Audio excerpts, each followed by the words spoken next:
यार पता नहीं रोमन रेंज से लोग नफरत कैसे कर लेते हैं। मतलब डब्ल्यूडब्ल्यू कैरेक्टर की बात नहीं कर रहा, डब्ल्यूडब्ल्यू कैरेक्टर से तो करो भाई और मजा आएगा हो सकता है स्टोरी को देखने में, लेकिन रियल लाइफ की पर्सनालिटी से। क्योंकि अब जो मैं आपको वीडियो दिखाऊंगा तो शायद मतलब वैसे तो पता ही होना चाहिए, लेकिन यह वीडियो देख सकते हो, ये लास्ट नाइट मतलब जो रॉयल रंबल गई उसी की है। और यहाँ पे रोमन रेंज के कंधे पर एक बच्चे ने हाथ रखा हुआ है। अब अगर आपको नहीं समझ में आ रहा तो मैं समझा दूं उसका कॉन्टेक्स्ट क्या है। तो मेक अ विश डब्ल्यूडब्ल्यू करती है, मतलब जो बच्चे होते हैं जो कोई ना कोई लाइफ थ्रेटनिंग डिसीज या कुछ इलनेस से जूझ रहे होते हैं, तो उनको सिर्फ खुश करने के लिए कि अच्छा जैसे वो पॉजिटिव फील करेंगे, तो आपको पता है कितना हेल्प होती है उन चीज़ों में। तो इस बच्चे की विश थी ऐसी, तो रोमन रेंज इस तरीके से जो है एरिना में थे। तो अब मतलब इतना कोई बंदा हो सकता है अपनी चौड़ में आ रहा है, मैं तो ये हूं। लेकिन एक तो होता है ऑटोग्राफ साइन फोटो, मतलब किसी भी लेवल तक जो डब्ल्यूडब्ल्यू के सुपर ना रोमन रेंज की तारीफ नहीं हो रही है, हर डब्ल्यूडब्ल्यू सुपरस्टार की तारीफ हो रही है जिसमें ऊपर नाम आता है जॉन सीना का, जिन्होंने सबसे ज्यादा विशेष जो है पूरी करी हैं। तो कैरेक्टर से हेट कर लो डब्ल्यूडब्ल्यू के, लेकिन रियल लाइफ पर्सनालिटी से नहीं होना चाहिए यार। Okay, hello chatters, my name is Rohit and you are watching wrestle chatter.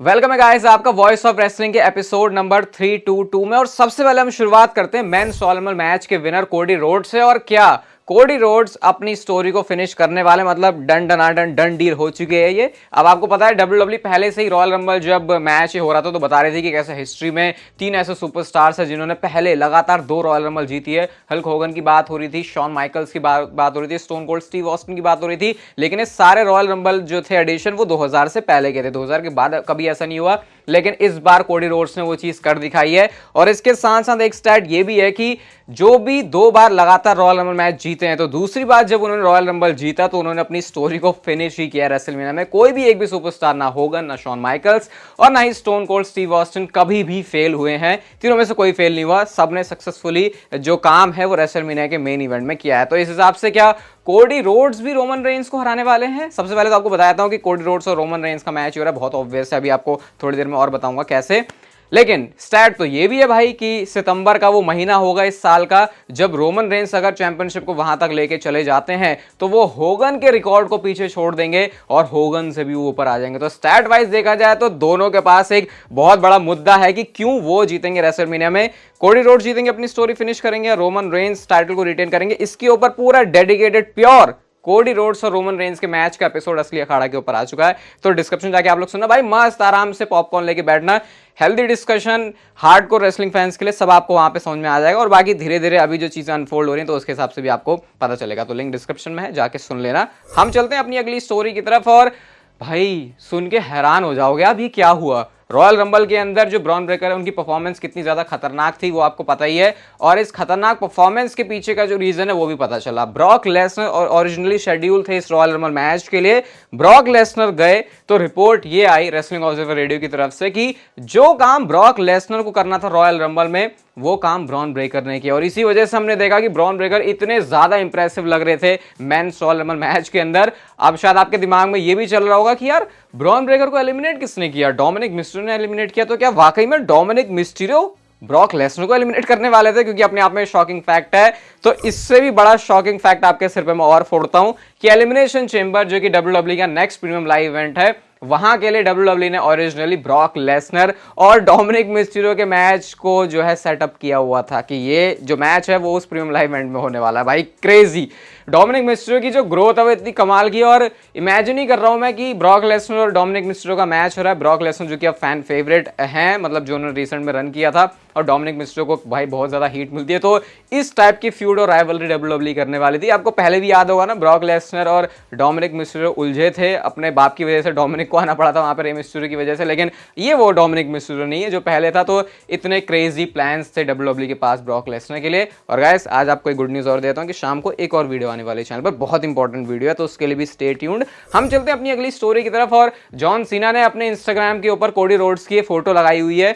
और ये फोटो से वो क्या बताना चाह रहे हैं क्लियर है भाई, उन्होंने भी जो है एक्नॉलेज कर लिया है कोडी रोड्स की विक्ट्री को। और भाई एक चीज मैं आज आपको बताता हूं बहुत क्लियर होती है कि कोडी रोड्स को डब्ल्यूडब्ल्यू ने मान लिया है कि वो हमारा फ्यूचर है, वो हमको आगे लेके जाने वाला है। क्योंकि इस टाइम में 2022, 23, 24 ये जो टाइम चल रहा है, इस टाइम में अगर कोई बंदा लगातार 2 रॉयल रंबल मैच जीत रहा है तो मजाक बात नहीं होती। इसका मतलब डब्ल्यूडब्ल्यू उसके ऊपर बहुत ज्यादा इन्वेस्ट कर रही है। तो ये चीज यहां से भाई क्लियर होती है। और जॉन सीना ने भी कहीं ना कहीं फोटो डाल के बता दिया है। वैसे तो जॉन सीना की इंस्टाग्राम की पोस्ट का कोई सिर पैर होता नहीं है, लेकिन वो भी यहाँ पे जो है एडमिट कर रहे हैं कोडी रोड्स की परफॉर्मेंस को। कोडी रोड्स की बात चली रही है तो रॉयल रंबल के बाद भी ना उन्होंने एक प्रोमो कट किया जहां पर वो फैन से सॉरी बोलते हैं। अब सॉरी बोलने का पीछे रीजन ये मत समझना कि उन्होंने सीएम पंक को एलिमिनेट कर दिया था, बल्कि रीजन ये था कि वो बोलते हैं रेसलमेनिया 39 में जो चीज उनको करनी चाहिए थी वो नहीं कर पाए हैं, और अब वो चीज जाके रेसलमेनिया 40 में होगी। और गाइस रॉयल रंबल के बाद ना पूरी प्रेस कॉन्फ्रेंस होती है, उसके बारे में भी आपको जरा मैं अच्छे से बताता हूं।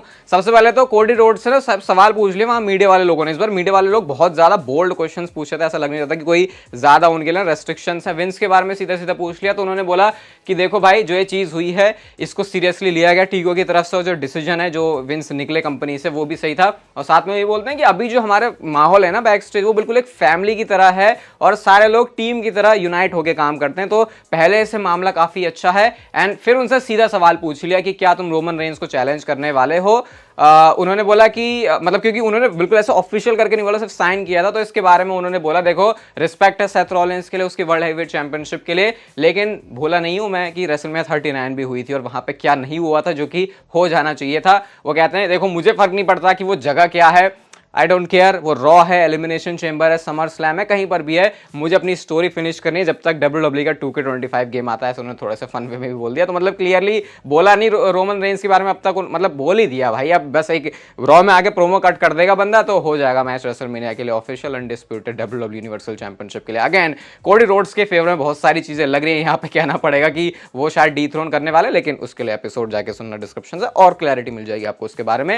एंड साथ में उनसे AEW का भी क्वेश्चन पूछा जाता है कि जब तुम डिफरेंट कंपनी के लिए काम कर रहे थे सीएम पंक के साथ, तुम्हारे जो पाथ है कभी क्रॉस नहीं हुए, तो बंदे ने तो बोला डिफरेंट कंपनी, लेकिन कोडी रोड्स ने सीधा ही बोल दिया AEW। और पता है WWE चाहती तो AEW का वर्ड सेंसर कर सकती थी, क्योंकि एक पॉइंट पर WWF का भी नाम लिया था कोडी रोड्स ने, लेकिन उसको सेंसर किया था, उसको म्यूट किया था। तो यानी कि WWE को ऐसी कोई खास प्रॉब्लम नहीं है कि AEW का नाम ले रहे हैं। वो बोलते हैं कि मेरा एक ही क्लियर माइंडसेट था कि मैं सीएम पंक को देख के बड़ा हुआ हूं, लेकिन अब मैं नहीं चाहता कि सीएम पंक मुझे एक बच्चे की तरह देखे कि भाई ये तो कोई नया बंदा है बिल्कुल, है ना। तो उस तरीके से मैंने देखना चाहता था, और आई थिंक आज जो मैंने किया है रॉयल रंबल में उससे सीएम पंक को मेरे बारे में और अच्छे से क्लैरिटी मिल गई होगी। तो ये उनका कहना था।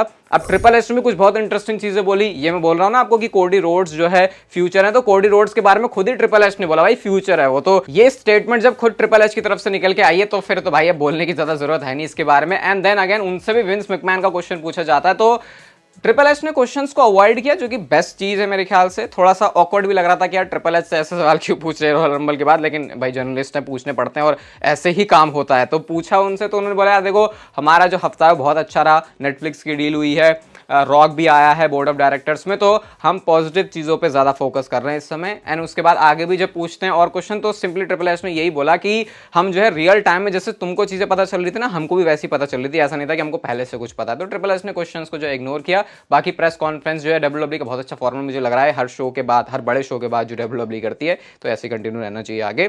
अगली सिर्फ एक पिक्चर है जॉर्डन ग्रेस के ट्विटर अकाउंट से जो आई है, और रिया रिप्ली के साथ उन्होंने फोटो डाली है। और जॉर्डन ग्रेस को तो बहुत नेक्स्ट लेवल की हाइप मिली। आने वाले कुछ साल में पक्का या तो TNA और WWE के बीच में रिलेशन बहुत तगड़ा होने वाला है, या फिर ये जॉर्डन ग्रेस WWE में ही आने वाली है। और ट्रिपल एच भाई थोड़े खुले दिल के इंसान है, उनको बिजनेस के साथ साथ फन भी चाहिए होता है चीज़ों में, तो इसीलिए TNA वाली चीज़ें जो है हम लोग होते हुए देख रहे हो। और मैं सही बताऊं यार, मुझे ये चैंपियनशिप रिया रिप्ली वाली से बेटर TNA वाली लग रही है। ऐसा लग रहा है कि ये थोड़े महंगी वाली कंपनी की है, पता नहीं मुझे ऐसा क्यों लग रहा है। बाकी आप लोग बताना आपके क्या थॉट्स है इसके ऊपर। हम चलते हैं अपनी अगली स्टोरी की तरफ। और भाई माइकल कोल तो बिल्कुल रोमन रेंस के ना क्या बोलते हैं वकालत करने वाले, फिर वकील वाला काम कर रहे हैं। रॉयल रंबल से ये चीज सुनी भी गई थी जब रोमन रेंस अपनी एंट्री कर रहे थे। तो क्या बोलते हैं माइकल कोल, मैं आपको बताता हूं। वो बोलते हैं we love to hear the discussion from WWE fans about well Roman Reigns does not defend every week, Roman Reigns only defends the title every couple of months, Here is what I say about that, beat him। यानी उन्होंने सीधा बोल दिया भाई अगर ऐसा है तो रोमन रेंस को हरा दो ना तुम। और आगे वो बोलते हैं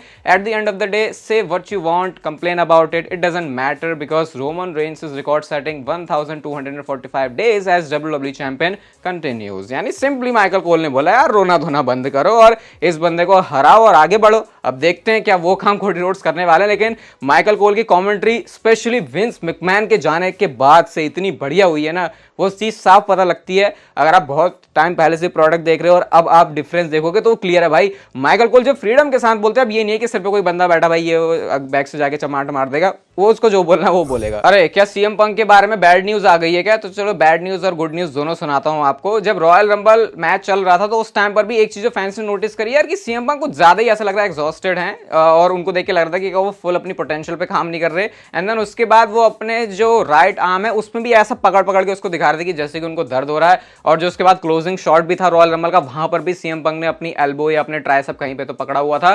तो इससे जो रूमर्स है वो ऐसे उठे कि शायद सीएम पंक को इंजरी हो गई है। तो ये तो बैड न्यूज है, लेकिन गुड न्यूज कुछ ऐसी है जो कि इस फोटो से आपको पता चल रही होगी। यहाँ पर सीएम पंक जा रहे हैं और उन्होंने कोई अपना हाथ नहीं पकड़ा हुआ है, तो शायद ऐसा कुछ बहुत मुद्दा नहीं है सीएम पंक के साथ में, क्योंकि ऐसा लगा नहीं उनको देख के। तो ये थोड़ा सा डर पैदा हो रहा था भाई, सेथ रॉलिंस ऑलरेडी साइड में हुआ पड़ा, अब सीएम पंक भी हो गया तो फिर ऐसी तैसी ना हो जाए। लेकिन आई थिंक सीएम पंक के पास जो है मामला सही। मैंने व्हाट्सएप चैनल पे बोला था कि भाई कल इसके बारे में डिटेल में बता दूंगा, लेकिन हाँ अब क्लैरिटी है, तो ज्यादा ऐसा कुछ है नहीं उनके साथ। नेक्स्ट बात करते हैं सोलो सिकोवा के बारे में। और यार मैं क्या देख रहा हूँ ये सोलो, मतलब ये ट्रिपल एच, मतलब कभी कभी तो ऐसी चीज हो जाती है कि लगता है ये क्या हो रहा है, सोलो सिकोवा को कैसे डालते हैं ये रोमन रेंज। चलो ठीक है वो ब्लड लाइन, लेकिन हर बार सेम तरीके से, मतलब उस कोई इनोवेशन कुछ है ही नहीं, कुछ क्रिएटिविटी है नहीं। बस हाँ ठीक है जब मैच चल रहा होगा रोमन रेंज हारने वाला होगा सोलो आ जाएगा, बस वही चीज होती रहती है हर बार। तो अब जो फैंस भी इससे बहुत ज्यादा पक चुके हैं, पता नहीं ये किस तरफ जाने वाली है। मैंने बोला था कि सोलो सिकोवा वो परफेक्ट बंदा है जिसको रोमन रेंज को डिथ्रोन करना चाहिए, लेकिन मुझे एक सेकंड के लिए भी स्टोरी लाइन को कहीं से देख के ऐसा नहीं लग रहा, चाहे पॉल हेमन कितना ही इसमें जोर डाल रहे हैं, कि कहीं भी डब्ल्यूडब्ल्यू उस डायरेक्शन की तरफ अभी सोच रही है इस पॉइंट पे। क्योंकि सोलो सिकोवा के साथ अगर ऐसा सोचना होता तो रिसेंट में जो उन्होंने मैचेस हारे वो सारी चीजें होती नहीं। आप बताना ये जो, मतलब मैं ये नहीं कह रहा बार बार सोलो सिकोवा आ रहे हैं, बार बार आ रहे हैं एक ही तरीके से, ऑलमोस्ट वैसा ही होता है, चाहे आप कितनी उठा के देख लो, सबसे थोड़ा ऊपर नीचे हो जाएगा, लेकिन ऐसा कुछ नहीं कि उन्होंने बहुत कुछ अलग कर दिया। ऐसा लग रहा है रेस्ट्रिक्टेड है डब्ल्यूडब्ल्यू बहुत सोलो सिकोवा की बुकिंग के साथ। आप बताना इस पर आपके क्या एक्सपर्ट ओपिनियन है। हम चलते अपनी अगली स्टोरी की तरफ। और ये पिक्चर है भाई, ये बहुत सारे लोगों को ऐसा लग रहा है कि ये पिक्चर रैंडमली आ गई है, लेकिन मुझे ऐसा लग रहा है भाई इस एंगल को परफेक्टली ऐसे शॉट किया गया है कि Bianca Blair, Tiffany, Jade Cargill और लिव मॉर्गन ऐसे बैठी हुई हैं और वो देख रही है बेली की विक्ट्री को, ताकि इसको बाद में पोस्ट भी कर सके कि कैसे कितना इंपॉर्टेंट था वो मैच जीतना, और वो वाला मैच जो है बेली जीत गई है। बड़ा अच्छा एंगल लगा है, मतलब बहुत ज़्यादा ऐसा है मस्त सा कि आय हाय क्या फोटो खींची हुई है। तो ज़्यादा है नहीं यहाँ पे बताने के लिए, सिर्फ ये शेयर कर रहा था मैं। PAT McAfee royal Rumble match में उतरे उसके बाद बाहर भी चले गए, तो बहुत सारे लोग तो गुस्सा ही हैं कि यार पैट मैकेफी ने ऐसा क्यों किया, और बहुत हद तक जायज़ भी है कि यार एक स्पॉट उन्होंने ऐसी बर्बाद कर दिया। लेकिन वो स्पॉट मैं बर्बाद करना भी नहीं देखूंगा, क्योंकि भाई वो भी एक फन एलिमेंट था। हो सकता है 5 साल बाद जब आके देखोगे तो आपको वो चीज अच्छी लगेगी जिसको नहीं पसंद आ रही। पैट मैकेफी सच बोल रहे हैं झूठ बोल रहे हैं मुझे नहीं पता, लेकिन उन्होंने ये बोला कि उनको भी नहीं पता था उस पॉइंट तक कि वो रॉयल रंबल मैच में उतरने वाले हैं। बहुत सारे लोग कह रहे हैं भाई अब तो पैट मैकेफी इसलिए बोल रहा है क्योंकि उसे पता है, लोगों ने गालियां दे दी उसको ऑलरेडी कि ये तूने क्या कर दिया स्पॉट बर्बाद, तो उन्होंने सिर्फ कवर अप करने के लिए चीज बोली है, रियलिटी तो वही जाना। लेकिन वो ये कह रहे हैं कि पैट मैकेफी, भाई मेरे को नहीं पता था कि ऐसा होने वाला है, मेरे को भी थोड़ा सा डाउट हो रहा है इस चीज पे। आप बताना आप क्या सोचते हो। बेली विमेंस रॉयल रंबल मैच जीत गई और उसके बाद जो उनको स्टॉक है भाई किस लेवल पर ऊपर चला गया। ये ट्रिपल एच का जो ट्वीट है ना उस पर आप लाइक्स ही देख सकते हो भाई, 69,000 लाइक्स ऑलरेडी इस पर हो चुके हैं जिस टाइम पर मैं इस वीडियो को रिकॉर्ड कर रहा हूँ। और इस पर ना कुछ रिप्लाई भी आता है बेली का, वो कोट करते हुए इसको लिखती है कि मैंने रिया रिप्ली के रिकॉर्ड को भी तोड़ा है और अब मैं उसको रेसलमेनिया में भी जाके हराने वाली हूँ। तो रिया रिप्ली का भी आंसर उसमें इंटरेस्टिंग आता है कि वो आयरन वुमेन मैच की बात कर रही है। तो यहां से शायद पता लग रहा है कि बेली और रिया रिप्ली के बीच फ्यूड होगी, और बेली को तो बहुत अच्छी ट्रीटमेंट मिल रही है भाई, जो उन्होंने अपना स्ट्रगल किया इतने कुछ टाइम से विमेंस रॉयल रंबल मैच जिता के ट्रिपल एच ने कह सकते हैं बहुत बढ़िया डिसीजन लिया। और हम चलते हैं हमारी आज की नेक्स्ट फाइनल स्टोरी की तरफ। जे और जिमी ऊसो ने रॉयल रंबल मैच को शुरू किया और एकदम से अब जो हाइप थोड़ी सी कम हो गई थी जे और जिमी के मैच की रेसलमेनिया के लिए फिर से ऊपर आ गई है। एंड गाइस इसके साथ साथ एक इंटरेस्टिंग चीज और है इसके बारे में कि डब्ल्यूडब्ल्यूई रोड टू रेसलमेनिया में जाते जाते कुछ ट्रेड करने वाली है। वो सिर्फ जे और जिमी ऊसो के केस में क्यों बता रहा हूं, क्योंकि जे ऊसो या जिमी ऊसो किसी को तो एक को अपना ब्रांड स्विच करना पड़ेगा अगर उनको अपनी रेसलमेनिया की फ्यूड करनी है, जो कि हमको पता है होगी भी। लेकिन कुछ एक आध आप ट्रेड और देख सकते हो, क्योंकि अगर रॉ से कोई बंदा स्मैकडाउन जाएगा तो स्मैकडाउन से रॉ आएगा, और इसकी वजह से कुछ ऐसे मैचेस जो कि शायद हम इमेजिन भी नहीं कर सकते कि हो रहे हैं, क्योंकि दोनों सुपरस्टार अलग ब्रांड पर होंगे, वो चीज डब्ल्यूडब्ल्यूई रेसलमेनिया के अंदर कर सकती है। डिस्क्रिप्शन से जाके आप लोग अभी सुनना कोडी और रोमन के ऊपर जो डेडिकेटेड पॉडकास्ट है, चैनल पर सेकंड वीडियो आने वाले, तो उसके लिए स्टे ट्यून्ड। ये वीडियो अगर आपको अच्छी लगी तो like share subscribe notification bell को ऑन कर दो, और तब तक आप जिंदगी के मजे लो, वरना पता है ना ये जिंदगी आपसे मजे ले लेगी।